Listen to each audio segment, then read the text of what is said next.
ছাত্ৰ ছাত্ৰীসকল, ইতিমধ্যে তোমালোকে ত্ৰিকোণমিতি পাঠৰ অনুশীলনী ৮.৩ৰ ১ নম্বৰ প্ৰশ্নটোৰ উত্তৰখিনি কৰিছা আৰু ২ নম্বৰটোৰ দুটামান প্ৰশ্ন দুগৰাকীমানে কৰি পেলাই আপলোড কৰিছে। গতিকে মই ২ নম্বৰ প্ৰশ্নটো নকৰি এতিয়া পোনে পোনে ৩ নম্বৰ প্ৰশ্নটোলৈ যাব আহিছোঁ।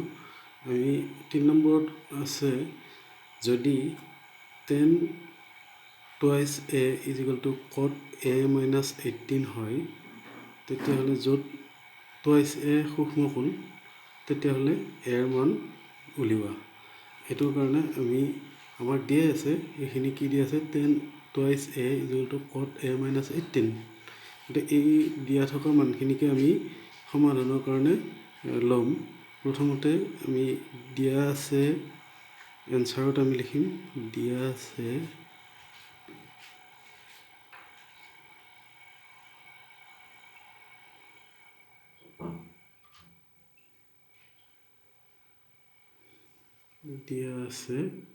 কিমান, tan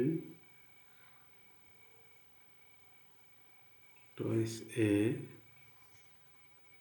is equal to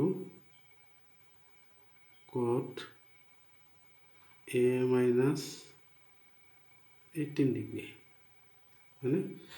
এতিয়া এই তোমালোকে চোৱা যে টেনৰ মানটো কিমান দিয়া আছে, tan twice a। এতিয়া টেনৰ তাৰমানে সূক্ষ্ম কোণটো কি, tan 30 ডিগ্ৰী, tan 45 ডিগ্ৰী যিয়ে নহওক, সেইটো এটা মান দিয়া আছে। তো সেইটো আমি নাজানো, এইটো ইয়াত কৈছে twice a। গতিকে আমি টেনৰ বিপৰীত কি লিখিব পাৰোঁ, কট হ'লে কি হ'ব, 90 মাইনাছ twice a। যদি tan 30, তেতিয়াহ'লে কট লিখিলে আমি কি লিখিম, 90 মাইনাছ 30। গতিকে সেই ঠিক তেনেকৈ আমি ইয়াত লিখিব পাৰোঁ, এইটো কি লিখিব পাৰোঁ যে কট 90 degree minus twice a। Ten যিটো সূক্ষ্মকোণ সেইটো twice a। এইখিনি আমি টেনৰ ঠাইত কট লিখি 90 মাইনাছ twice a কৰি লিখিব পাৰোঁ, মানে 90 মাইনাছ থিটা, থিটাৰ ঠাইত twice a আছে। গতিকে আমি এনেকৈ লিখিলোঁ। বাকী ইফালৰ বা সোঁফালৰখিনি একে থাকিব, কট a মাইনাছ 18 ডিগ্ৰী, এইখিনি একে থাকিল। এতিয়া চোৱা, দুয়োফালে কট দুয়োফালে পূৰণ হৈ আছে। ইয়াত কটটো 90 মাইনাছ twice a লগত আৰু এইফালে কট a মাইনাছ 18 লগত। গতিকে আমি কটখিনি বাদ দিলে, তোমালোকে কাটি দিব নালাগে, চিধাই পাতিব পাৰা যে 90 degree minus twice a is equal to a, ইফালে কট কটা গৈছে, a মাইনাছ 18 ডিগ্ৰী। অৰ্থাৎ আমি যদি এইটো ইফালে লৈ আহোঁ, তেতিয়া কি হ'ব, মাইনাছ twice a আৰু ইফালে মাইনাছ a, প্লাছ আছিল, এইফালে সমান চিহ্ন প্ৰয়োগ কৰি লৈ আহিলোঁ, গতিকে মাইনাছ a। ঠিক তেনেকৈ 90 ডিগ্ৰীটো সিফালে লৈ গ'লোঁ, ইফালে মাইনাছ 18 ডিগ্ৰী আছিলে আগৰ সোঁপক্ষত, গতিকে বাওঁপক্ষৰ পৰা সিফালে 90 গুচি গ'ল, প্লাছ 90 টু মাইনাছ 90। এইখিনি সমাধান কৰিলে এইটো কি হ'ল, twice a আৰু a দুয়োটা মাইনাছ, গতিকে minus 28 a is equal to 18 আৰু মাইনাছ 18 মাইনাছ 19, মুঠ কিমান মাইনাছ, দুয়োটা লগ লাগি 108, 108 ডিগ্ৰী। অৰ্থাৎ এতিয়া দুয়োটা মাইনাছ আমি বাদ দিব পাৰোঁ, তেতিয়া এনেকৈ হ'ব, চাইছে is equal to 108।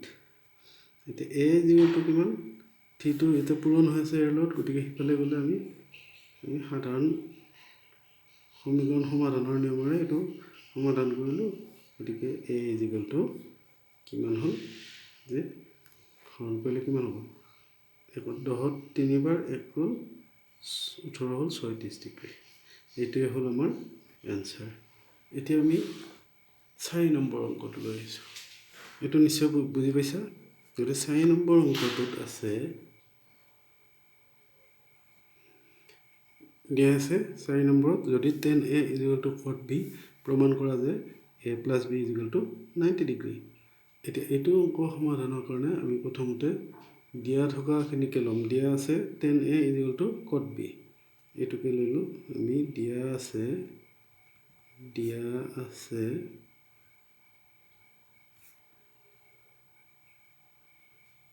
tan A =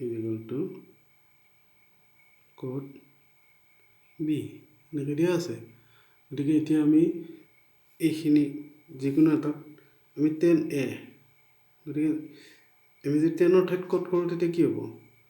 কট 90 - A, একে কথা আগৰটোৰ নিচিনাই টেনটো আমি সলাই দিলোঁ বা কটটোক আমি সলাই লিখিব পাৰোঁ। গতিকে tan 90 - A আমি টেনৰ ঠাইত কট কৰি দিলোঁ। কট কৰিলে কি হ'ব? 90 - A, cot 90° - A।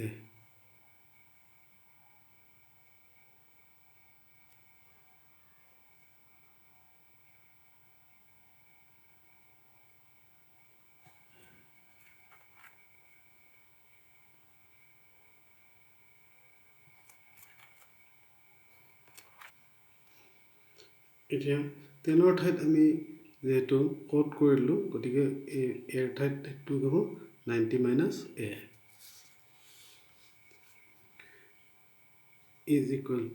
আগৰটো এই সমপক্ষটো একে থাকিব cot B। এতিয়া দুয়োফালে চোৱা কট দুয়োফালে আছে, গতিকে কট দুয়োফালে কেঞ্চেল যাব। তেতিয়া এইফালে কি থাকিল? এই সমপক্ষত থাকিল 90° - A আৰু সমপক্ষত হ'ল B। এতিয়া আমি যদি এটো সিফালে লৈ যাওঁ বা এইটো ইফালে আনো, তেতিয়া আমি কি কৰিম?